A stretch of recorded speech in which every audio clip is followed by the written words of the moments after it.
Hello everyone, welcome to Ellen's Academy. This is Bhavana, your business studies teacher. So, നമ്മൾ ഇന്ന് 16ാമത്തെ chapter ആണ് നോക്കാൻ പോകുന്നത്. എന്താണ് ചാപ്റ്ററിന്റെ പേര്? യെസ്, നമുക്ക് സ്ക്രീനിൽ തന്നെ ഡിസ്പ്ലേഡ് ആണ് അല്ലെ.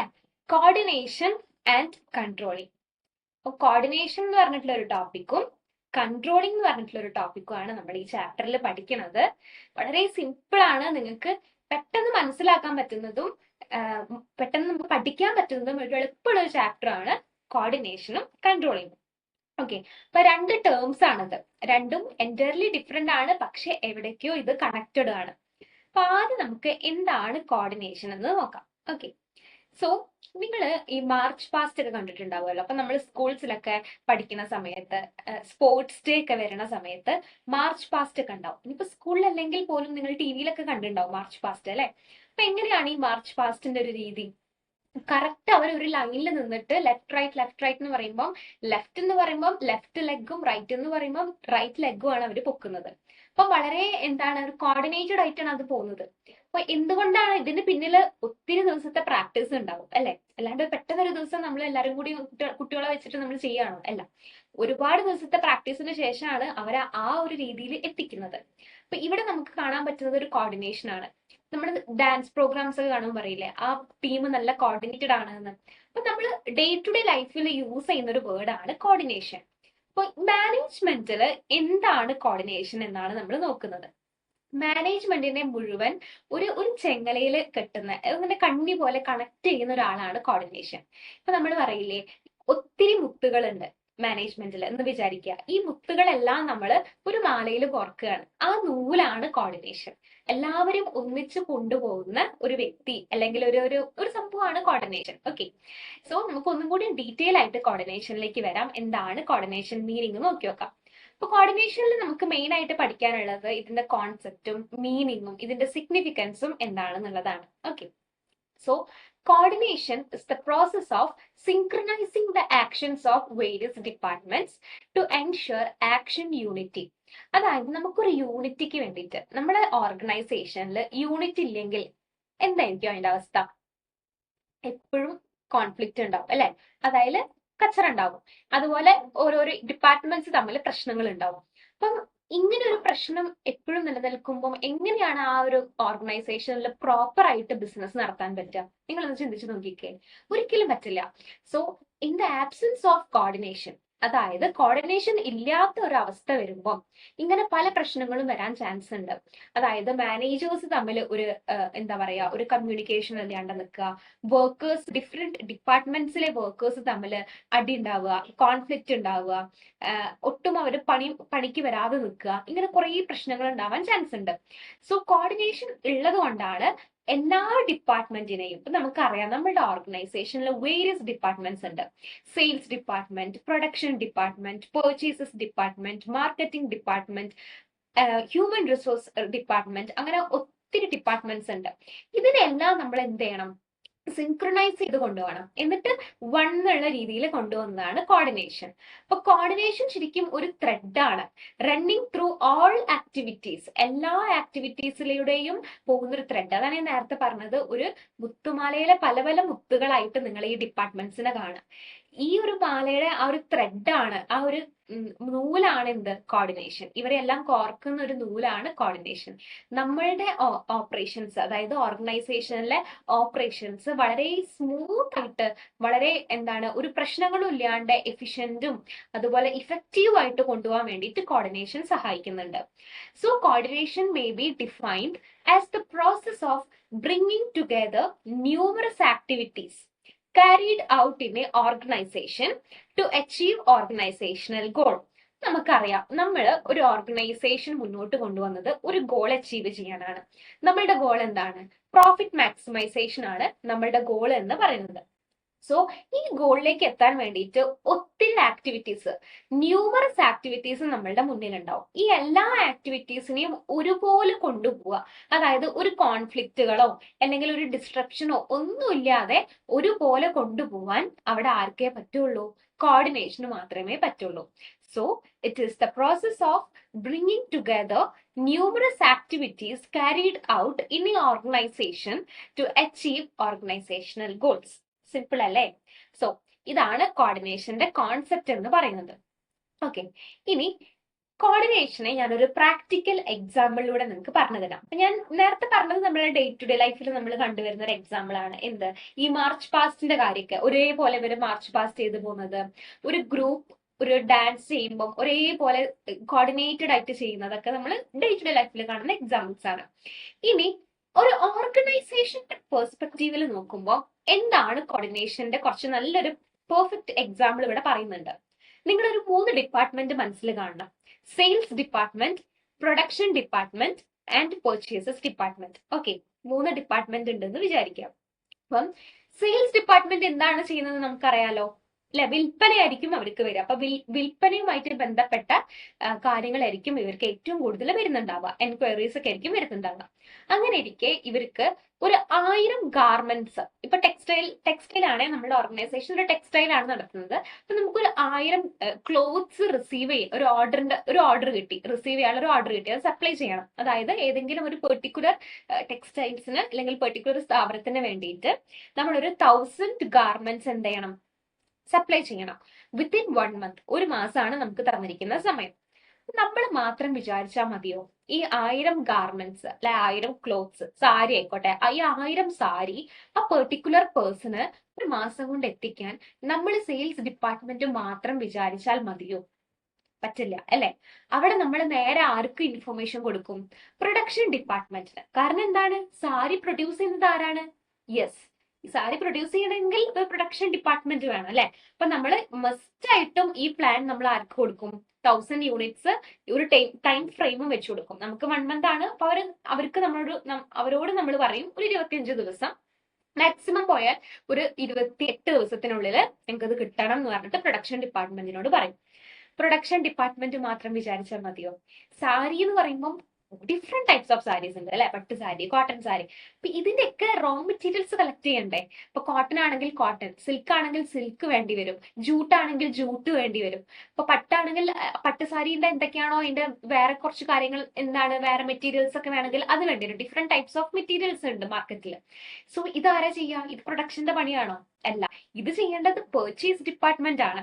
കാരണം റോ മെറ്റീരിയൽസ് എക്വയർ ചെയ്യുക, റോ മെറ്റീരിയൽസ് എന്ന് പറഞ്ഞാൽ എന്താ അറിയാലോ അല്ലെ? ഫിനിഷ്ഡ് ഗുഡ്സിന് വേണ്ടിയിട്ട് നമ്മൾ യൂസ് ചെയ്യുന്ന ഇതിനാണ് റോ മെറ്റീരിയൽസ് എന്ന് പറയാം. അപ്പൊ റോ മെറ്റീരിയൽസ് എക്വയർ ചെയ്യാൻ വേണ്ടിയിട്ട്, ആ പറഞ്ഞ സമയത്തിനുള്ളിൽ എക്വയർ ചെയ്യാൻ വേണ്ടിയിട്ട് ഒരു പർച്ചേസ് ഡിപ്പാർട്ട്മെന്റ് ഉണ്ടായേ പറ്റുള്ളൂ. നിങ്ങൾ നോക്കിക്കേ, ഈ ഒരു കണക്ഷൻ പോണ് കണ്ടില്ലേ? എല്ലാവരും ഡിഫറെന്റ് ഡിപ്പാർട്ട്മെന്റ്സ് ആണ്. സെയിൽസ് വേറെയാണ്, പ്രൊഡക്ഷൻ വേറെയാണ്, പർച്ചേസസ് വേറെയാണ്. പക്ഷേ ഈ ഒരു പെർട്ടിക്കുലർ ഓർഡർ വന്ന സമയത്ത് ഇവരെല്ലാവരും കണക്റ്റഡ് ആണ് അല്ലെ? ഇതാണ് കോർഡിനേഷൻ. അപ്പൊ എങ്ങാനും ഈ ഒരു പെർട്ടിക്കുലർ ഓർഗനൈസേഷനിൽ കോർഡിനേഷൻ ഇല്ല എന്ന് വിചാരിക്കുക, എന്തായിരിക്കും സംഭവിക്കുക? ഓക്കെ, സെയിൽസ് ഡിപ്പാർട്ട്മെന്റ് ആ 1000 ഗാർമെന്റിന്റെ ഓർഡർ റിസീവ് ചെയ്യുന്നു.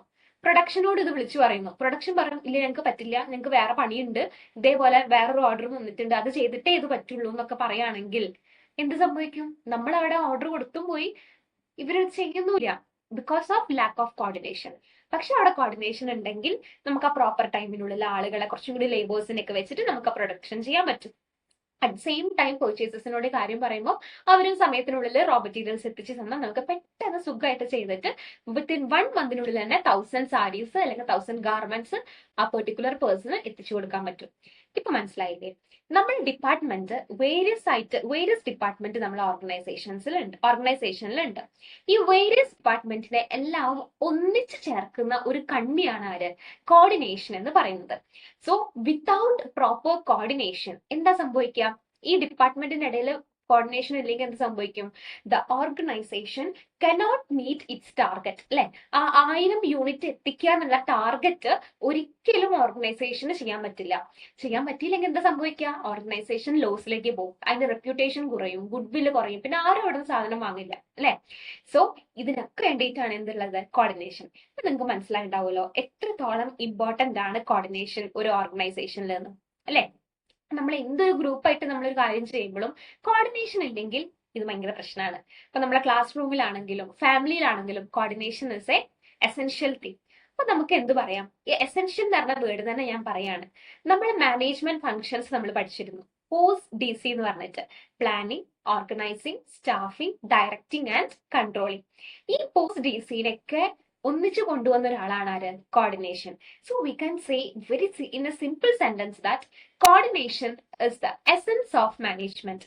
കോർഡിനേഷൻ മാനേജ്മെന്റിന്റെ ഒരു എസൻസ് ആണ് നമുക്ക് പറയാൻ പറ്റും. ഓക്കെ, സോ നമുക്ക് നെക്സ്റ്റ് ടോപ്പിക്കിലേക്ക് പോവാം. കോർഡിനേഷനിൽ തന്നെയുള്ള നെക്സ്റ്റ് ടോപ്പിക്കാണ് കോർഡിനേഷന്റെ സിഗ്നിഫിക്കൻസ്. സിഗ്നിഫിക്കൻസ് എന്ന് പറഞ്ഞാൽ എന്താ? ഇമ്പോർട്ടൻസ് എന്താണ്? എന്താണ് കോർഡിനേഷന്റെ പ്രാധാന്യം? എന്തിനാണ് കോർഡിനേഷൻ നമ്മൾ ഓർഗനൈസേഷനിൽ ചെയ്യുന്നത്? നമുക്ക് നോക്കി നോക്കാം. അപ്പൊ ഇതിൽ കുറച്ച് പോയിന്റ്സ് നമുക്ക് ഡിസ്കസ് ചെയ്യാനുണ്ട്. ഫസ്റ്റത്തെ പോയിന്റ് എന്ന് പറഞ്ഞാൽ സൈസ് ഓഫ് ദ ഓർഗനൈസേഷൻ. ഓർഗനൈസേഷന്റെ സൈസ് വെച്ചിട്ട് നമുക്ക് നോക്കുകയാണെങ്കിൽ ഇപ്പൊ നമുക്കറിയാം, ഒരു ബിസിനസ് നമ്മൾ തുടങ്ങുമ്പോൾ നമ്മളുടെ ഏറ്റവും വലിയ ലക്ഷ്യം പ്രോഫിറ്റ് മാക്സിമൈസേഷൻ ആയിരിക്കും. അതുവഴി ബിസിനസ് ഗ്രോ ചെയ്യണം, അതായത് വളരണം, കുറച്ചും കൂടി ഡെവലപ്ഡ് ആവണം. ഇതൊക്കെ ആയിരിക്കും നമ്മളുടെ ഏറ്റവും വലിയ ലക്ഷ്യം എന്ന് പറഞ്ഞാല്. സോ ഇങ്ങനെ ബിസിനസ് ഗ്രോ ചെയ്യുന്ന സാഹചര്യത്തിൽ എന്തായാലും ആ ഓർഗനൈസേഷനിൽ അല്ലെങ്കിൽ ആ ബിസിനസ്സിൽ എംപ്ലോയീസിന്റെ എണ്ണവും കൂടും. ശരിയല്ലേ? കൂടും. അപ്പൊ ഇങ്ങനെ കൂടുന്ന സമയത്ത് ഇപ്പം ഒന്നോ അല്ലെങ്കിൽ ഒരു 5 പേരൊക്കെ ആണെങ്കിൽ നമുക്ക് പെട്ടെന്ന് അവരെ നിയന്ത്രിക്കാൻ എളുപ്പമാണ്, കോർഡിനേറ്റ് ചെയ്തുകൊണ്ടും എളുപ്പമാണ്. ബിസിനസ് വളരുന്ന അനുസരിച്ചിട്ട് അവർക്ക് കൂടുതൽ ബ്രാഞ്ചസ് വന്നു, പല പല ഡിഫറെന്റ് ഏരിയാസിൽ ബിസിനസ് തുടങ്ങി, അവിടെയൊക്കെ ഒത്തിരി എംപ്ലോയീസ് വന്നു. ഇവരെല്ലാം നമുക്ക് ഒരുപോലെ കൊണ്ടുപോകണമെങ്കിൽ അവിടെ എന്ത് വേണം? യെസ്, കോർഡിനേഷൻ വേണം, അല്ലേ? കാരണം ഡിഫറെന്റ് ആയിട്ടുള്ള ഇൻട്രസ്റ്റും ഡിഫറെന്റ് ആയിട്ടുള്ള വർക്കിംഗ് സ്റ്റൈലും ഒബ്ജക്റ്റീവ്സും ഒക്കെ ആയിട്ടായിരിക്കും എംപ്ലോയീസ് വരിക, അല്ലെ? ഓരോ എംപ്ലോയീസിന്റെയും വർക്കിംഗ് സ്റ്റൈല് വ്യത്യാസമായിരിക്കും, അവരുടെ ഇൻട്രസ്റ്റ് വ്യത്യാസമായിരിക്കും. അപ്പൊ ഇവരെല്ലാവരും നമ്മൾ ഒന്നിച്ച് കൊണ്ടുപോകണം ഒരു ഗ്രൂപ്പിൽ, work together as A group. അപ്പൊ കോർഡിനേഷൻ എന്ത് ക്രിയേറ്റ് ചെയ്യുന്നുണ്ട് ഇവിടെ? an environment where everyone contributes toward achieving corporate objective. എല്ലാവരും ഒരേ ഒബ്ജക്റ്റീവിലേക്ക് സാധനം കോൺട്രിബ്യൂട്ട് ചെയ്യുന്ന രീതിയിലേക്ക് കോർഡിനേഷൻ ഇവർ കൊണ്ടുപോകുന്നുണ്ട്. നമുക്കറിയാം, എല്ലാ മനുഷ്യരും വ്യത്യസ്തരാണ്, എവ്രി വൺ ഇസ് യുണീക്ക്. അപ്പൊ എല്ലാവരുടെയും ഇൻട്രസ്റ്റും വർക്കിംഗ് സ്റ്റൈലും ഒബ്ജക്റ്റീവും വളരെ വ്യത്യാസമായിരിക്കും. സോ ഇവരെ എല്ലാവരും ഒന്നിച്ചു കൊണ്ടുപോവാൻ ആര് വേണം? കോർഡിനേഷൻ ഉണ്ടായേ പറ്റുള്ളൂ. ഓക്കെ, അടുത്തത് പറയുന്നത് ഫങ്ഷണൽ ഡിഫറൻസിയേഷൻ ആണ്. ഇതായത് ഇവിടെ നമ്മൾ പറഞ്ഞു ഡിഫറെന്റ് ആയിട്ട് കുറേ ഡിപ്പാർട്ട്മെന്റ്സ് ഒരു ഓർഗനൈസേഷനിൽ ഉണ്ടാവുന്നുണ്ട്. ഉദാഹരണം പറയുകയാണെങ്കിൽ നമ്മൾ നേരത്തെ പറഞ്ഞ പോലെ സെയിൽസ് ഡിപ്പാർട്ട്മെന്റ് ഉണ്ട്, പെർച്ചേസസ് ഡിപ്പാർട്ട്മെന്റ് ഉണ്ട്, പ്രൊഡക്ഷൻ ഡിപ്പാർട്ട്മെന്റ് ഉണ്ട്, ഫൈനാൻസ് ഡിപ്പാർട്ട്മെന്റ് ഉണ്ട്, മാർക്കറ്റിംഗ് ഡിപ്പാർട്ട്മെന്റ് ഉണ്ട്, ഹ്യൂമൻ റിസോഴ്സ് ഡിപ്പാർട്ട്മെന്റ് ഉണ്ട്. ഇവരുടെയൊക്കെ ഒബ്ജക്റ്റീവ്സും അതുപോലെ പോളിസീസും ഡിഫറെന്റ് ആയിരിക്കില്ലേ? കോഴ്സ് സെയിൽസിന്റെ എന്തായിരിക്കും? കൂടുതൽ സെയിൽസ് ഉണ്ടാക്കുക. പ്രൊഡക്ഷന്റെ എന്തായിരിക്കും? പ്രൊഡക്ഷൻ കൂട്ടുക, അല്ലെ? പെർച്ചേസസിന് കൂടുതൽ റോ മെറ്റീരിയൽസ് പെർച്ചേസ് ചെയ്യുക. അപ്പൊ ഇവരുടെയൊക്കെ ലക്ഷ്യങ്ങൾ വ്യത്യാസമായിരിക്കും. പക്ഷേ ഈ ഒരു കേസിലാണ് നമുക്ക് ഏറ്റവും കൂടുതൽ എന്തുണ്ടാവാൻ ചാൻസ്? ഡിപ്പാർട്ട്മെന്റ്സ് തമ്മിൽ കോൺഫ്ലിക്റ്റ് ഉണ്ടാവാൻ ചാൻസ് ഉണ്ട്. കോൺഫ്ലിക്റ്റ് എന്ന് പറഞ്ഞിട്ടുണ്ടെങ്കിൽ പ്രശ്നങ്ങള്, കച്ചറകള്, അടിപിടിയൊക്കെ ഉണ്ടാവാൻ ചാൻസ് ഉണ്ട്. അതുകൊണ്ട് കോർഡിനേഷൻ ഉള്ളത് കൊണ്ട്, കോർഡിനേഷൻ ഉണ്ടെങ്കിൽ എന്തിനുള്ള സഹായമാണത്? It avoids this types of conflicts. Okay, ഇങ്ങനത്തെ കോൺഫ്ലിക്ട്സ് അവോയ്ഡ് ചെയ്തിട്ട് and also it helps to reach optimal solution. നമുക്ക് കറക്റ്റ് ആയിട്ട് മാനേജ്മെന്റിന് ഒരു സൊല്യൂഷൻ കൊടുക്കുന്നതും ആരാണ്? ഈ ഒരു കോർഡിനേഷൻ ആണ്. കിട്ടിയല്ലോ അല്ലെ? ഫസ്റ്റത്തെ 2 പോയിന്റും മനസ്സിലായിണ്ടാവും. ഇനി നമുക്ക് 3ാമത്തെ പോയിന്റിലേക്ക് പോവാം. സ്പെഷ്യലൈസേഷൻ. എന്താണ് സ്പെഷ്യലൈസേഷൻ എന്ന് പറഞ്ഞാല് നമ്മൾ ഏതെങ്കിലും ഒരു പെർട്ടിക്കുലർ സാധനം മാത്രം, അപ്പൊ നമ്മൾ കുറേ കാര്യങ്ങൾ പഠിക്കുന്നതിൽ ഏതെങ്കിലും ഒരു പെർട്ടിക്കുലർ സബ്ജക്ട് മാത്രം സ്പെഷ്യലൈസ് ചെയ്ത് പഠിക്കുന്നു. അപ്പൊ നമ്മൾ 10th വരെ ഒത്തിരി സബ്ജക്ട് പഠിക്കുന്നു. +1 +2ലേക്ക് എത്തുമ്പോൾ അത് സയൻസോ ഹ്യൂമാനിറ്റീസോ കൊമേഴ്സോ ആയിട്ട് ഒതുങ്ങുന്നു. പിന്നെ നമ്മൾ അവിടുന്ന് ഡിഗ്രിയിലേക്ക് പോകുമ്പോൾ ഡിഗ്രി എടുക്കുകയാണെങ്കിൽ ഒന്നെങ്കിൽ നമ്മൾ ഇംഗ്ലീഷ് മാത്രം എടുക്കുന്നു, അല്ലെങ്കിൽ ഹിന്ദി മാത്രം, ഫിസിക്സ് മാത്രം, ബികോം മാത്രം, അങ്ങനെ നമ്മൾ സ്പെഷ്യലൈസ് ചെയ്യുന്നു. ഇതേ സ്പെഷ്യലൈസേഷൻ ഓർഗനൈസേഷനിൽ നടക്കുന്നുണ്ട്. അതായത് ഓരോ ആക്ടിവിറ്റിയും സബ് ആക്ടിവിറ്റി ആയിട്ട് ഡിവൈഡ് ചെയ്യുന്നുണ്ട്. ഓക്കെ, ഒത്തിരി ആക്ടിവിറ്റി ഒരു എംപ്ലോയി ചെയ്യേണ്ടി വരും. ആ ആക്ടിവിറ്റിനെ വീണ്ടും സബ് ആക്ടിവിറ്റി ആക്കും. ഇപ്പൊ ഫിനാൻസ് ഡിപ്പാർട്ട്മെന്റിൽ തന്നെ ഫിനാൻസ് മാനേജർ ഉണ്ടാവും, അതുപോലെ തന്നെ അക്കൗണ്ടന്റ് ഉണ്ടാവും, ഓഫീസേഴ്സ് ഉണ്ടാവും. കണ്ടില്ലേ? അപ്പൊ ഇവരൊക്കെ ഇവരുടെ each person focuses on specific job, അല്ലെ? ഓരോ ആളുകൾക്കും അവർക്ക് കൊടുത്ത ജോബ് മാത്രം എന്ത് ചെയ്താൽ മതി? ഫോക്കസ് ചെയ്താൽ മതി. പക്ഷേ losing sight of the total work, അവിടെ എന്ത് ചെയ്യാൻ പാടില്ല? നമുക്ക് ടോട്ടൽ ഒരു വർക്ക് ഉണ്ട് ഫിനാൻസ് ഡിപ്പാർട്ട്മെന്റിനെ നല്ല രീതിയിൽ കൊണ്ടുപോകുക എന്നുള്ളത്, അത് ലൂസ് ചെയ്യാനും പാടില്ല. അപ്പൊ ഇവിടെ കോർഡിനേഷൻ ഇവിടെ എന്ത് എൻഷുർ ചെയ്യുന്നുണ്ട്, ഉറപ്പുവരുത്തുന്നുണ്ട്? Specialised work contributes to organisation's goal. ഇവരിവിടെ സ്പെഷ്യലൈസ് ചെയ്യുന്ന വർക്ക് ഓർഗനൈസേഷന്റെ ഗോളിലേക്കും കൂടിയാണ് എന്ന് ഉറപ്പുവരുത്തുന്നത് കോർഡിനേഷന് ഉള്ളത് കൊണ്ടാണ്. അല്ലെങ്കിൽ നമ്മൾ ആ ഒരു വർക്കിൽ മാത്രം സ്പെഷ്യലൈസ്ഡ് ആയി പോകും.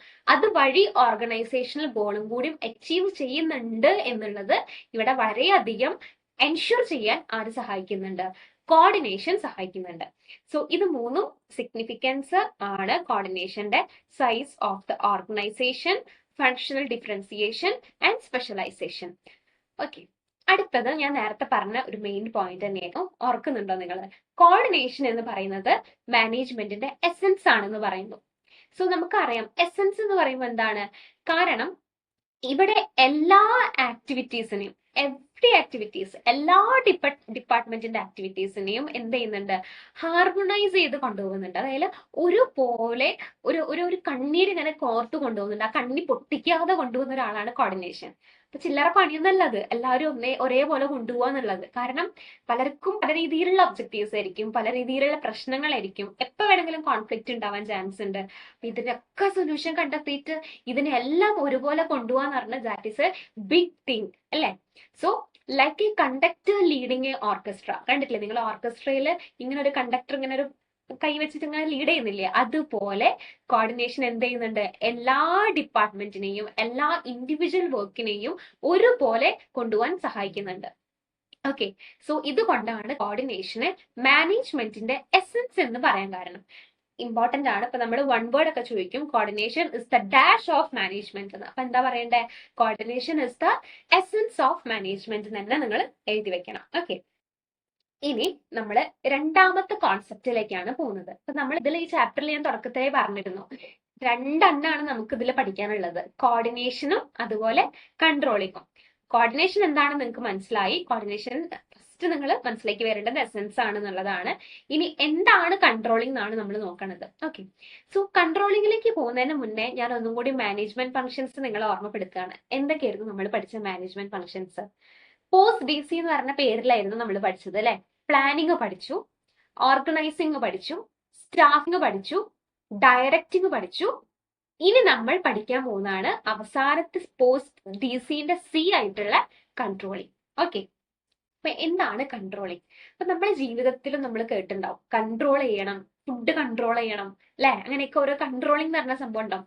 ഫോണിന്റെ യൂസ് കൺട്രോൾ ചെയ്യണം എന്നൊക്കെ. അപ്പൊ നിയന്ത്രണമാണ് നമുക്കറിയാം, മലയാളം നിയന്ത്രണമാണ്. അപ്പൊ ഇത് ഈ കൺട്രോളിങ്ങിന് എന്തിനാണ് ഈ കൺട്രോളിംഗ് എന്ന് പറഞ്ഞ സംഭവം നമ്മുടെ മാനേജ്മെന്റിൽ ഉള്ളത്?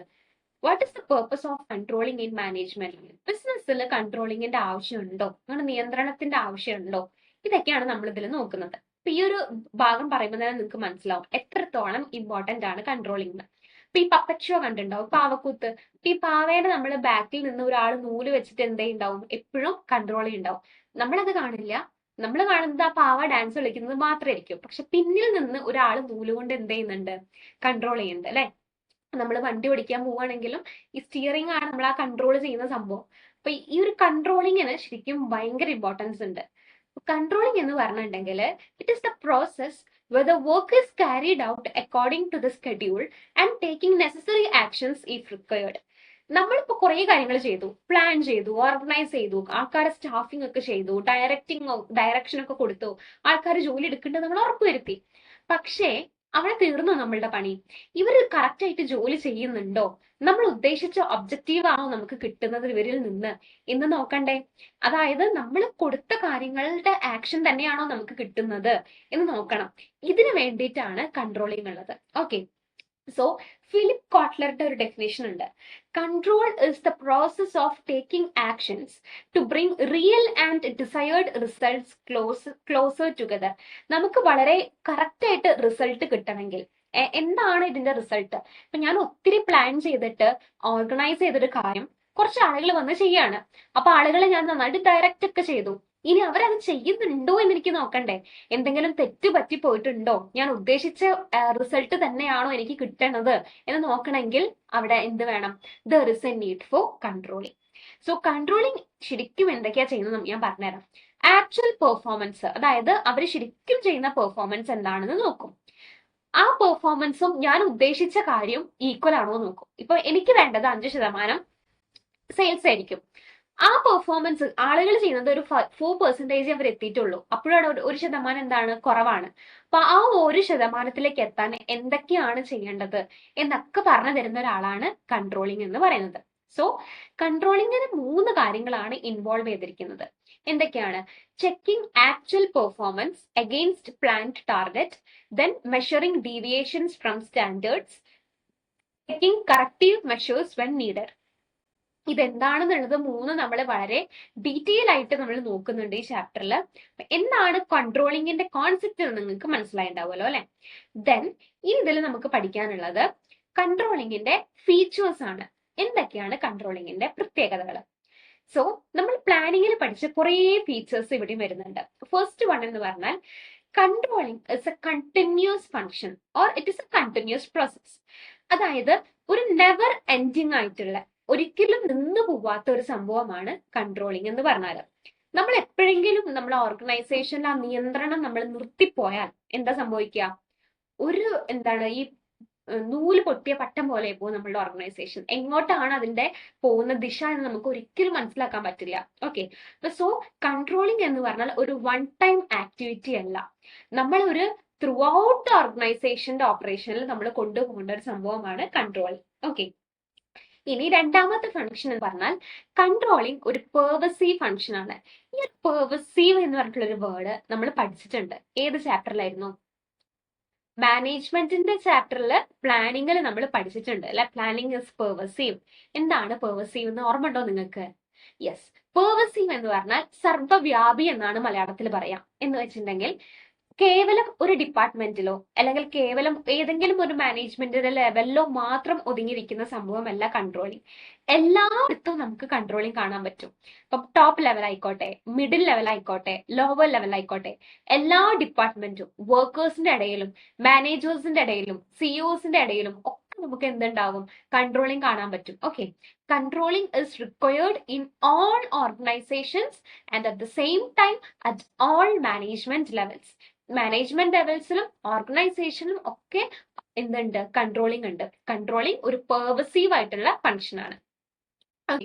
ഇനി കൺട്രോളിങ്ങിനെ കുറിച്ച് പറയുകയാണെങ്കിൽ കൺട്രോളിംഗ് ഫോർവേഡ് ലുക്കിംഗ് ആണോ അല്ലെങ്കിൽ ബാക്ക്വേർഡ് ലുക്കിംഗ് ആണോ? മുന്നിലേക്കുള്ള കാര്യങ്ങളാണോ നോക്കുന്നത് അല്ലെങ്കിൽ ഓൾറെഡി നടന്ന പിന്നിലുള്ള കാര്യങ്ങൾ വിലയിരുത്തുകയാണോ ചെയ്യുന്നത്? പ്ലാനിങ് നമുക്കറിയാം, പ്ലാനിങ് ഫ്യൂച്ചറിസ്റ്റിക് ആണ്, മുന്നിലുള്ള കാര്യങ്ങൾ മാത്രമാണ്, അതിൽ ഫോർവേഡ് ലുക്കിംഗ് ആണ് നമ്മൾ പഠിച്ചിരുന്നു. പക്ഷെ കൺട്രോളിങ്ങിലേക്ക് വരുമ്പോൾ കൺട്രോളിംഗ് ബോത്ത് ആണ്. അത് എപ്പോഴും ഓർത്തിരിക്കണം. ഈ MCQ പോലെ, അതായത് ചൂസ് ദ കറക്റ്റ് ആൻസർ എന്ന് പറഞ്ഞിട്ട് 4 ഓപ്ഷൻസ് തരില്ലേ, അതിൽ ഇങ്ങനെ ഒരു ക്വസ്റ്റ്യൻ വരാൻ ചാൻസ് ഉണ്ട്. Controlling is dash, A forward looking, B backward looking, C both, A and B, D none of this. അപ്പൊ നമ്മൾ ഏതാണ് അതില് മാർക്ക് ചെയ്യേണ്ടത്? C ആണ്, ബോത്ത് ആണ്. ഫോർവേഡും ആണ് ബാക്ക്വേർഡ് ആണ്. മുന്നിലേക്കും കൺട്രോളിംഗ് നോക്കുന്നുണ്ട്, അറ്റ് ദ സെയിം ടൈം കഴിഞ്ഞു പോയ കാര്യങ്ങളെ വിലയിരുത്തുന്നുണ്ട്.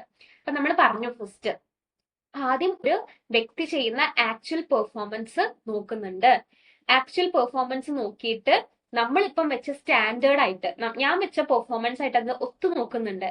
അത് ബാക്ക്വേർഡ് ലുക്കിംഗ് അല്ലേ? എന്തെങ്കിലും പ്രശ്നം വരികയാണെങ്കിൽ ഭാവിയിൽ ഇനി എന്ത് ചെയ്യണം എന്നുള്ളത് പറഞ്ഞു കൊടുക്കുന്നുണ്ട്. ഫോർവേഡ് ലുക്കിംഗ് അല്ലേ? ഒന്നും കൂടി വേണം പറഞ്ഞു തരാൻ നിങ്ങൾക്ക്, ഒന്നും കൂടി ക്ലിയർ ആയിട്ട്. അതായത് ഇപ്പം 100 അല്ലെങ്കിൽ ഒരു 200 യൂണിറ്റ്സ് കൂടി എനിക്ക് ആവശ്യമുണ്ട്. അപ്പം അതെന്റെ മനസ്സിലുള്ളത് 200 യൂണിറ്റ്സ് ഇവർ ഉണ്ടാക്കണം എന്നാണ്. പക്ഷെ അവർക്ക് 150 ഉണ്ടാക്കാൻ പറ്റുള്ളൂ. അപ്പൊ ഞാൻ പിന്നിലേക്ക് നോക്കുകയാണ് അവരെന്താണ് ചെയ്തതെന്നുള്ളത്. 150 ഉണ്ടാക്കിയുള്ളൂ, 50 അവിടെ കുറവാണ്. സോ 50ലേക്ക് വേണ്ടിയിട്ട് ഞാൻ അവർക്ക് കുറച്ച് ടേക്കിംഗ് കറക്റ്റീവ് ആക്ഷൻസ്, ആ ആക്ഷൻസ് ഒക്കെ കറക്ഷൻ ഒക്കെ ചെയ്തിട്ട് ഇവർക്ക് പറഞ്ഞു കൊടുക്കുന്നു. എന്നിട്ട് ഫോർവേഡിലേക്ക് നോക്കുന്നു ആയോ എന്നുള്ളത്. അപ്പം ബാക്ക്വേർഡും ആണ്, അറ്റ് ദ സെയിം ടൈം ഫോർവേഡും ആണ്. ബാക്ക്വേർഡ് ലുക്കിംഗ് എന്ന് പറഞ്ഞിട്ടുണ്ടെങ്കിൽ ഡീവിയേഷൻസ്, എവിടെയാണ് ഡീവിയേഷൻ വന്നത്, അതായത് 200ന്റെ സ്ഥാനത്ത് 150 ആയിപ്പോയി, ആ ഡീവിയേഷൻസ് നോക്കുന്നു. ഫോർവേഡ് ലുക്കിംഗ് എന്ന് പറയുമ്പോൾ എന്താണ്? കറക്റ്റീവ് ആക്ഷൻ എടുക്കുന്നതാണ് ഫോർവേഡ് ലുക്കിംഗ്. ഇവരുടെ ഫ്യൂച്ചർ പെർഫോമൻസ് ഇംപ്രൂവ് ചെയ്യാൻ വേണ്ടിയിട്ട്, അതിൽ ആ 200ലേക്ക് ആ 50+ കൂട്ടാൻ വേണ്ടിയിട്ട് നമ്മൾ കറക്റ്റീവ് ആക്ഷൻ എടുക്കുന്നതിനെയാണ് ഫോർവേഡ് ലുക്കിംഗ് എന്ന് പറയാം. ഓക്കെ. ദെൻ അടുത്തത് ഗോൾ ഓറിയന്റഡ് പ്രോസസ് ആണ്. എളുപ്പമാണ് അല്ലെ ഈ പോയിന്റ്. കാരണം എന്താണ്, ഓർഗനൈസേഷനിലെ എല്ലാ കാര്യങ്ങളും ഒരു ഗോളിനെ വെച്ചിട്ടാണ് ഉണ്ടാവുക അല്ലെ. ഇവിടുത്തെ ഗോൾ എന്താണ്, ഇഫക്റ്റീവിലും എഫിഷ്യന്റിലും ഓർഗനൈസേഷണൽ ഗോൾ അച്ചീവ് ചെയ്യുക എന്നുള്ളതാണ്. ഇങ്ങനെ അച്ചീവ് ചെയ്യാൻ കൺട്രോളിങ് നമ്മളെ സഹായിക്കുന്നുണ്ട്. ഇത്രയാണ് features. Controlling is A continuous process. It is pervasive. It is forward and backward looking. It is a goal oriented process. Okay, കിട്ടിയല്ലോ. ഇനി എന്താണ് കൺട്രോളിങ്ങിന്റെ ഇമ്പോർട്ടൻസ് നമുക്ക് നോക്കി നോക്കാം. ഓക്കെ, അതായത് എന്തിനാണ് കൺട്രോളിങ് നമ്മുടെ ഓർഗനൈസേഷനിൽ? ഒന്നെന്തിനാ, ഗോൾ അച്ചീവ് ചെയ്യാൻ വേണ്ടിയിട്ട് അല്ലെ. നമ്മൾ എപ്പോഴും ഫസ്റ്റ് എഴുതേണ്ട ഒരു പോയിന്റ് ആണത്, അച്ചീവിങ് ഓർഗനൈസേഷണൽ ഗോൾ. കാരണം നമുക്ക് പെട്ടെന്ന് ഇങ്ങനെ ആക്ഷൻ എടുക്കുകയാണെങ്കിൽ അതിന് കൺട്രോളിങ് ചെയ്തിട്ട് നിയന്ത്രണം വഴി എവിടെയാണ് പിഴവ് സംഭവിച്ചത്, ആ പിഴവ് എത്രയും പെട്ടെന്ന് കറക്റ്റീവ് ആക്ഷൻ എടുക്കാൻ നമ്മളെ സഹായിക്കുന്ന ആളാണ് കൺട്രോളിങ്. ഇങ്ങനെ ചെയ്യുന്നത് വഴി നമുക്ക് പെട്ടെന്ന് എന്ത് ചെയ്യാൻ പറ്റും, ഓർഗനൈസേഷണൽ ഗോൾ അച്ചീവ് ചെയ്യാൻ പറ്റും. ദെൻ അടുത്തത്, കൺട്രോളിങ് എപ്പോഴും എന്തിന് ഹെൽപ്പ് ചെയ്യുന്നുണ്ട്, കോർഡിനേഷന്. നമ്മൾ ഈ ചാപ്റ്ററിൽ ഫസ്റ്റ് പറഞ്ഞതായിരുന്നു കോർഡിനേഷൻ അല്ലെ. അപ്പൊ ഇതിൽ നിന്ന് നമുക്ക് എന്ത് മനസ്സിലാക്കാം, ഈ കോർഡിനേഷനും കൺട്രോളിങ്ങും തമ്മിൽ ഒരു ഇന്റർ ഡിപ്പെൻഡന്റ് ആണ്, അങ്ങോട്ടും ഇങ്ങോട്ടും പരസ്പരം റിലേറ്റഡ് ആണ് ഇവർ രണ്ടുപേരും. ഓക്കെ, അപ്പൊ നിയന്ത്രണത്തിലൂടെ നമുക്ക് കോർഡിനേഷൻ കൊണ്ടുവരാൻ പറ്റും എന്നാണ് പറയുന്നത്. ദെൻ നമ്മുടെ ഓർഗനൈസേഷനിൽ നല്ലൊരു ഓർഡറും ഡിസിപ്ലിനും കൊണ്ടുവരാൻ നമുക്ക് ചില സ്ഥലത്ത് പോയാൽ തന്നെ അറിയാം, ചില പെർട്ടിക്കുലർ ഫേംസിലോ ഓർഗനൈസേഷനിലോ പോകുമ്പോൾ തന്നെ അവിടുത്തെ എംപ്ലോയീസിന്റെ ബിഹേവിയർ, എംപ്ലോയർ റിലേഷൻഷിപ്പ്, അവർ വർക്ക് ചെയ്യുന്ന രീതിയൊക്കെ ഭയങ്കര സിസ്റ്റമാറ്റിക് ആയിരിക്കും. Otherwise it is very organised ആയിരിക്കും because of controlling. Proper controlling ഉണ്ടെങ്കിൽ ഓർഗനൈസേഷനിൽ ഒരു രീതിയിലുള്ള ഡിലേസ് വരില്ല. ഡിലേ എന്ന് പറഞ്ഞാൽ എന്താ, നേരം വഴി കാര്യങ്ങൾ ചെയ്യുക, കാലതാമസം, ഇങ്ങനത്തെ പ്രശ്നങ്ങൾ ഉണ്ടാവില്ല. തെഫ്റ്റ്, ആളുകൾ കട്ടെടുക്കുക, റോ മെറ്റീരിയൽസ് ഒക്കെ കട്ട് കൊണ്ടുപോവുക, ഇങ്ങനത്തെ ഒന്നും പ്രശ്നം വരില്ല. കറപ്ഷൻ, അൺകോപ്പറേറ്റീവ് ആറ്റിറ്റ്യൂഡ്സ്, ഇങ്ങനത്തെ ചൂഷണങ്ങള്, ഇങ്ങനത്തെ കറപ്ഷൻസ്, കൈക്കൂലി വാങ്ങുക, ഇങ്ങനത്തെ പ്രശ്നങ്ങളൊന്നും കൺട്രോളിങ് ഉണ്ടെങ്കിൽ നടക്കില്ല. പ്രോപ്പർ ആയിരിക്കും, കറക്റ്റ് ആയിട്ട് ഓർഡറും സ്ട്രിക്റ്റ് ആയിട്ടുള്ള ഒരു ഡിസിപ്ലിനോട് കൂടിയിട്ടായിരിക്കും ഓർഗനൈസേഷൻ പോവുക. Then judging accuracy of standards. എപ്പോഴും നമ്മൾ വെക്കുന്ന സ്റ്റാൻഡേർഡ്, അതായത് ഇപ്പം ഞാൻ നേരത്തെ പറഞ്ഞില്ലേ 200 യൂണിറ്റ് വേണം എന്നായിരുന്നു ഞാൻ വെച്ച സ്റ്റാൻഡേർഡ്. സ്റ്റാൻഡേർഡ് എന്ന് പറഞ്ഞാൽ ഒരു ബെഞ്ച് മാർക്ക് നമ്മൾ സെറ്റ് ചെയ്യില്ലേ, ഇത്ര പെർസെൻറ്റേജ് വേണം എന്നാലുള്ള നമുക്ക് അത് ജയിക്കാൻ പറ്റുക, അങ്ങനെയൊക്കെ അല്ലേ. അതുപോലെ വെക്കുന്ന, അങ്ങനെ സ്റ്റാൻഡേർഡ് വെക്കാൻ നമ്മളെ സഹായിക്കുന്നുണ്ട്. Okay. Then efficient resource use. നമുക്കറിയാം നമ്മളുടെ ഓർഗനൈസേഷനിൽ both human and physical resources ആവശ്യമാണ്. അതായത് ലേബേഴ്സിനും നമുക്ക് ആവശ്യമാണ്, മെഷീൻസും നമുക്ക് ആവശ്യമാണ്. രണ്ടും നമുക്ക് ഒരുപോലെ വേണം. അപ്പൊ ഇത് നമുക്ക് ഒരിക്കലും വേസ്റ്റ് ആവരുത്. So controlling helps in reducing wasteful activities. Wasteful activities കുറയ്ക്കാനും റിസോഴ്സസിനെ ഒപ്റ്റിമം ആയിട്ട് യൂസ് ചെയ്യാനും കൺട്രോളിങ് ഹെൽപ്പ് ചെയ്യുന്നുണ്ട്. Okay. Then the last point is improving employee motivation. നമ്മൾ പ്രോപ്പർ ആയിട്ട് അവിടെ ഒരു കൺട്രോളിംഗ് ഉള്ള ഓർഗനൈസേഷൻ ആണെങ്കിൽ അവിടെ നല്ലൊരു ഓർഗനൈസ്ഡും സിസ്റ്റമാറ്റിക്കും ആയിരിക്കും. എംപ്ലോയീസിന് അങ്ങനെ പ്രത്യേകിച്ച് കൺഫ്യൂഷൻസോ കോൺഫ്ലിക്ട്സോ ഒന്നും ഉണ്ടാവില്ല. അവർ കൂടുതൽ ഡെഡിക്കേറ്റഡ് ആയിരിക്കും വർക്കിനോട്. അങ്ങനെ ഡെഡിക്കേഷൻ വരുമ്പം ഇവരുടെ പെർഫോമൻസ് റിവ്യൂ ചെയ്യുന്ന സമയത്ത് കൂടുതലും ഇവർക്ക് എന്താണ്, അപ്രീസിയേഷൻ കിട്ടാനും മോണിറ്ററി ടേംസിൽ കുറച്ചും കൂടി പൈസ കൂടാനൊക്കെ ചാൻസ് ഉണ്ട്, സാലറി ഒക്കെ കൂടാനും ചാൻസ് ഉണ്ട്. സോ ഇങ്ങനെ വരുമ്പം എംപ്ലോയീസിന്റെ ഇടയിൽ അവർക്കൊരു അക്കൗണ്ടബിലിറ്റി ക്രിയേറ്റഡ് ആവും. അക്കൗണ്ടബിലിറ്റി എന്ന് പറഞ്ഞാൽ എന്താണ്, ഞാൻ ഈ വർക്ക് ചെയ്യണം, ഇത് ഞാൻ ചെയ്യാൻ I am responsible to do this work എന്ന് പറഞ്ഞൊരു ഉത്തരവാദിത്വ ബോധം ഉണ്ടാവും. അപ്പൊ ഇങ്ങനെ അതുവഴി എംപ്ലോയീസിന് മോട്ടിവേഷൻ ഉണ്ടാവും എന്നാണ് പറയുന്നത്. സോ ഇത്രയാണ് കൺട്രോളിങ്ങിന്റെ ഇമ്പോർട്ടൻസ് എന്ന് പറഞ്ഞാൽ. എന്തൊക്കെയായിരുന്നു? Achieving organisational goals, facilitating coordination, ensuring order and discipline, judging accuracy of standards, efficient resource use, and improving employee motivation. Then coming to the relationship between planning and controlling. So എന്താണ് controlling, നമ്മൾ ഇത്രയും നേരം പറഞ്ഞു. അതിനിടയിൽ ഞാൻ അങ്ങനെ പറഞ്ഞിരുന്നു, controlling ബാക്ക്വേർഡും ഫോർവേഡും looking ആണെന്ന് പറഞ്ഞപ്പം പ്ലാനിങ് ഫോർവേഡ് ആണെന്ന്. പിന്നെ കൺട്രോളിങ്ങിലെ ചില പോയിന്റ്സ് ഒക്കെ പ്ലാനിങ്ങിലും വരുന്നുണ്ട് എന്ന്. അപ്പൊ സോ നമ്മൾക്കറിയാം പോസ്റ്റ് ഡി സിയില് ഫസ്റ്റത്തെ ഫംഗ്ഷൻ ആണ് planning, P, and post D സിയിലെ ലാസ്റ്റത്തെ ഫംഗ്ഷൻ ആണ് controlling. So how this two functions are related, അതാണ് നമ്മൾ ഇവിടെ നോക്കുന്നത്. It is commonly stated that planning is pointless without controlling. Planning controlling ഇല്ലെങ്കിൽ ഒരു പോയിന്റ്ലെസ് ആണെന്നാ പറയുന്നത്. അതുപോലെ controlling without planning is blind. Planning ചെയ്യാണ്ട് നമ്മളൊരു കാര്യം കൺട്രോൾ ചെയ്യുകയാണെങ്കിൽ അത് ബ്ലൈൻഡ് ആയിരിക്കും എന്നാണ് പറയുന്നത്. അപ്പൊ രണ്ടും വളരെയധികം ഇന്റർ ഡിപ്പെൻഡന്റ് ആണെന്ന് മനസ്സിലായല്ലോ അല്ലെ. സോ എന്താണ് നമുക്ക് 2 പോയിന്റിന്റെ അടിസ്ഥാനത്തിൽ നമുക്ക് നോക്കി നോക്കാം. ആ 2 പോയിന്റ് ആണ് ഇവിടെ തന്നിരിക്കുന്നത്. ആദ്യം തന്നെ പറയുകയാണല്ലോ, രണ്ടും ഇന്റർ ഡിപ്പെൻഡന്റ് ഫങ്ഷൻസ് ആണ്. Planning is meaningless without controlling. Controlling ഇല്ലെങ്കിൽ പ്ലാനിങ് ഒരു അർത്ഥമില്ലാത്ത ഒരു സംഭവമായിട്ട് മാറും. കാരണം പ്ലാനിങ് എപ്പോഴും സക്സസ് ആവുന്നത് അവിടെ പ്രോപ്പർ കൺട്രോളിങ്ങിന്റെ പ്രസൻസ് ഉള്ളതുകൊണ്ടാണ്. നമ്മളൊരു കാര്യം പ്ലാൻ ചെയ്തിട്ട് അത് ഇംപ്ലിമെന്റ് ചെയ്യുന്ന സമയത്ത് നമുക്ക് ആ ഒരു ഓർഗനൈസേഷൻ ഒട്ടും കൺട്രോൾഡ് അല്ലെങ്കിൽ നിയന്ത്രണം ഒട്ടും ഇല്ലാത്തൊരു ഓർഗനൈസേഷൻ ആണെങ്കിൽ ഒരിക്കലും നമുക്ക് ഗ്യാരണ്ടി ചെയ്യാൻ പറ്റില്ല സക്സസിലേക്കാണ് ആ പ്ലാൻ പോകുന്നത്. So without the control process no one in the company will take plans seriously. ശരിയല്ലേ? പ്രോപ്പർ ആയിട്ട് കൺട്രോൾ ചെയ്യാൻ ഒരാൾ പിന്നിലില്ലെങ്കിൽ നമ്മൾ ഒന്നും സീരിയസ് ആയിട്ട് എടുക്കില്ല. ഇപ്പൊ നമുക്ക് ഒരു ക്ലാസ്സിൽ ഒരു ടീച്ചർ ഇല്ലാത്തൊരു ക്ലാസ് ആണെന്ന് കരുതുക, അവിടെ നമ്മൾ എന്ത് പ്ലാൻ ചെയ്തിട്ടും കാര്യമില്ല. കാരണം എന്താണ്, അവിടെ നമ്മളെ പ്രോപ്പർലി കൺട്രോൾ ചെയ്യാനോ നമുക്കത് കറക്റ്റീവ് ആക്ഷൻസ് എടുത്ത് തരാനോ ഒരു വ്യക്തി ഇല്ല. അങ്ങനത്തെ സ്ഥലത്ത് നമ്മൾ എന്ത് പ്ലാൻ ചെയ്തിട്ട് എന്താ കാര്യം അല്ലെ? ആ പ്ലാൻ നമുക്ക് അട്ടു ഫെയിലർ ആയിട്ട് മാറും, ഒരിക്കലും നമുക്ക് സക്സസ് കിട്ടില്ല. So controlling ensures plans are implemented as intent. അപ്പൊ മനസ്സിലായല്ലോ, പ്ലാനിങ് കൺട്രോളിങ് ഇല്ലാണ്ട് ഒരിക്കലും നടക്കില്ല. ഇനി അറ്റ് ദ സെയിം ടൈം നമ്മൾ പറഞ്ഞു controlling is blind without planning. Controlling ചെയ്യുമ്പോൾ അവിടെ ഒരു പ്ലാൻ വേണമെന്ന്. അതെങ്ങനെയാ? അതായത് കൺട്രോൾ സിസ്റ്റത്തില് ആക്ച്വൽ വർക്ക് പെർഫോമൻസും സ്റ്റാൻഡേർഡ് ആണ് കമ്പയർ ചെയ്യുന്നത് നമ്മൾ പറഞ്ഞല്ലോ അല്ലെ. അതായത് ആക്ച്വൽ ആയിട്ട് ആ എംപ്ലോയി എങ്ങനെ വർക്ക് ചെയ്യുന്നു, ഞാൻ വെച്ച സ്റ്റാൻഡേർഡ് ആണോ ആ എംപ്ലോയി ഉള്ളത്. അതായത് ഇപ്പൊ ഞാൻ വെച്ച സ്റ്റാൻഡേർഡ് 200 ആണെങ്കിൽ എംപ്ലോയി 150 എത്തിയിട്ടുള്ളൂ. അപ്പൊ ഇങ്ങനെ നമ്മൾ കമ്പയർ ചെയ്യുന്നുണ്ട് രണ്ടും. അപ്പൊ ഇങ്ങനെ കമ്പയർ ചെയ്യുന്ന സമയത്ത് അവിടെ പ്ലാനിങ് പ്രോസസ്സ് ആവശ്യമാണെന്നാ പറയുന്നത്. അതായത് ഇങ്ങനെ സ്റ്റാൻഡേർഡ്സ് വെക്കാനും അതുപോലെ ഇവരുടെ കറക്റ്റീവ് ആക്ഷൻസ് എടുക്കാനും കുറച്ച് കാര്യങ്ങൾ പ്ലാൻ ചെയ്യണം. ഇപ്പൊ മനസ്സിലായല്ലോ, നമ്മൾ പ്ലാൻ ചെയ്യാണ്ട് നമുക്ക് ഒരിക്കലും ഇങ്ങനത്തെ സ്റ്റാൻഡേർഡ് വെക്കാൻ പറ്റില്ല. അപ്പൊ ഞാൻ 200 യൂണിറ്റ് എന്ന് പറഞ്ഞല്ലോ, വെറുതെ ഞാൻ വെക്കണതല്ല, അത് ഞാൻ പ്ലാൻ ചെയ്തിട്ട് വെച്ചൊരു സംഭവമാണ് ആ 200 യൂണിറ്റ്. അപ്പൊ ഇങ്ങനെ വെച്ചതുകൊണ്ട് തന്നെ കൺട്രോൾ ഇല്ലാണ്ട് പ്ലാനും പ്ലാൻ ഇല്ലാണ്ട് കൺട്രോളിങ്ങും ചെയ്യാൻ പറ്റില്ല. നമുക്ക് കൺക്ലൂഡ് ചെയ്യാം, planning and controlling are interdependent. Planning is meaningless without controlling. At the same time, controlling is blind without planning. So, management requires both functions. രണ്ട് ഫംഗ്ഷനും മാനേജ്മെന്റിന് ആവശ്യമാണ്. എന്തിനു വേണ്ടിയിട്ട്? To work together for organizational success. Okay. ഇനി നമുക്ക് പഠിക്കാനുള്ളത് കൺട്രോളിങ്ങിന്റെ process ആണ് നമ്മൾ നോക്കുന്നത്. അതായത് എന്താണ് കൺട്രോളിങ്ങിന്റെ സ്റ്റെപ്സ് എന്ന്. എന്തൊക്കെയാണ്? Setting performance standards, measurement of actual performance, comparison with standards, analysing deviations, taking corrective action. അപ്പൊ ആദ്യത്തത് സെറ്റിംഗ് പെർഫോമൻസ് സ്റ്റാൻഡേർഡ്സ് ആണ്. നമ്മൾ ഒരു സ്റ്റാൻഡേർഡ് വെക്കുന്നു. എങ്ങനെയായിരിക്കണം സ്റ്റാൻഡേർഡ്? വെക്കുന്ന സ്റ്റാൻഡേർഡ് എപ്പോഴും റീസണബിളും റിയലിസ്റ്റിക് ആയിരിക്കണം. അതായത് ഒരു 2 ദിവസം കൊണ്ട് 10,000 യൂണിറ്റ്സ് ഉണ്ടാക്കുക എന്നൊക്കെ പറയുമ്പോൾ ഭയങ്കര ഇമ്പോസിബിൾ ആയിട്ടുള്ള സംഭവമാണ് അത്.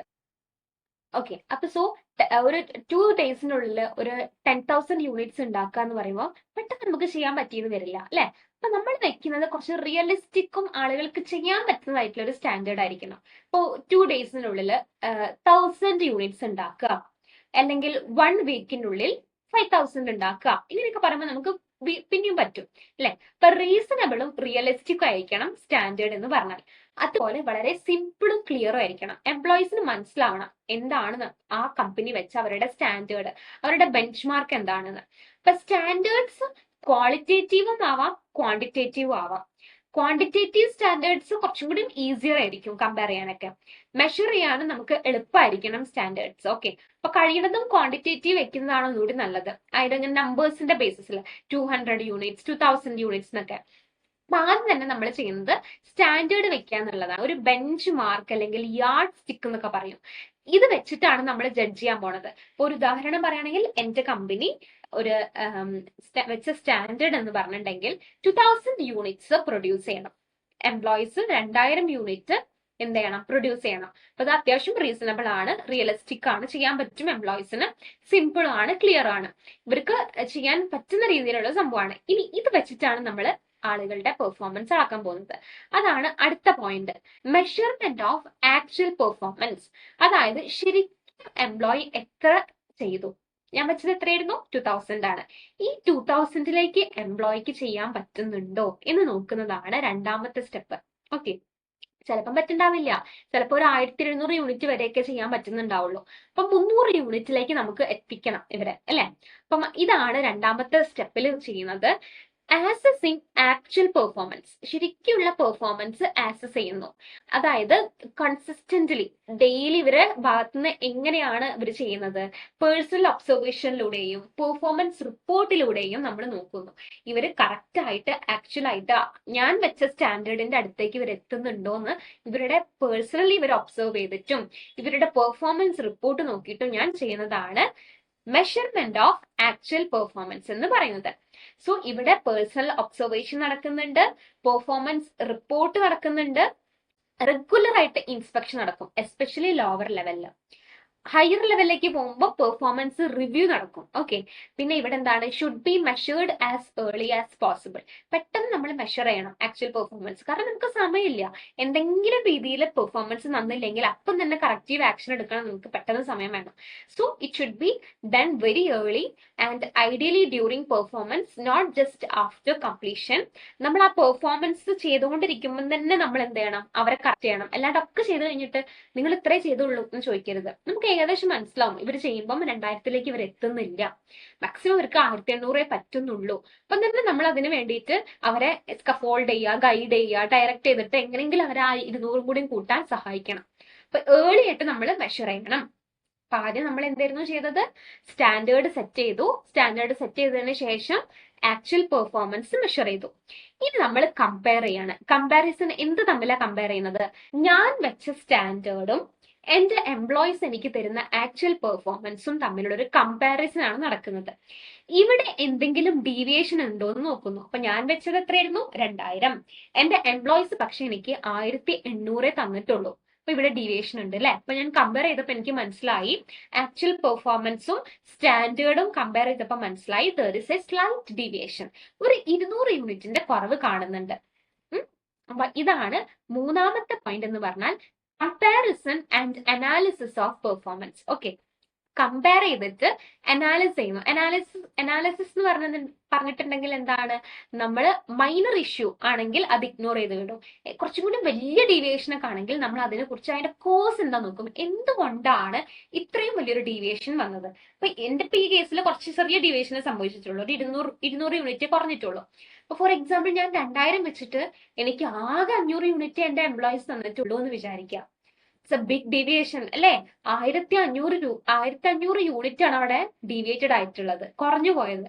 അപ്പൊ എവിടെ പോയത്, അതിന്റെ കോസ് എന്താണ് എന്ന് പഠിക്കുന്നതാണ് അടുത്ത സ്റ്റെപ്പ് ആയിട്ടുള്ള അനലൈസിങ് ഡീവിയേഷൻ എന്ന് പറഞ്ഞത്. ഡീവിയേഷനെ കുറിച്ച് നമ്മൾ ക്ലിയർ കട്ടായിട്ട് ഒരു സ്റ്റഡി നടത്തും.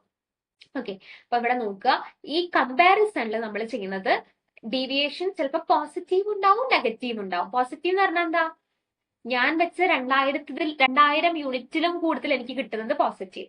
ഞാൻ വെച്ചത് 2000 യൂണിറ്റ് ആണ്, എന്റെ എംപ്ലോയീസ് എനിക്ക് 2500 യൂണിറ്റ് തന്നു. ദാറ്റ്സ് എ ഗുഡ് തിങ് അല്ലേ, പോസിറ്റീവ് ആണ്. പക്ഷേ ഞാൻ വെച്ച 2000 യൂണിറ്റില് എനിക്ക് 1500 യൂണിറ്റ് എന്റെ എംപ്ലോയീസ് തന്നിട്ടുള്ളൂ എങ്കിൽ ദാറ്റ്സ് എ നെഗറ്റീവ് തിങ്.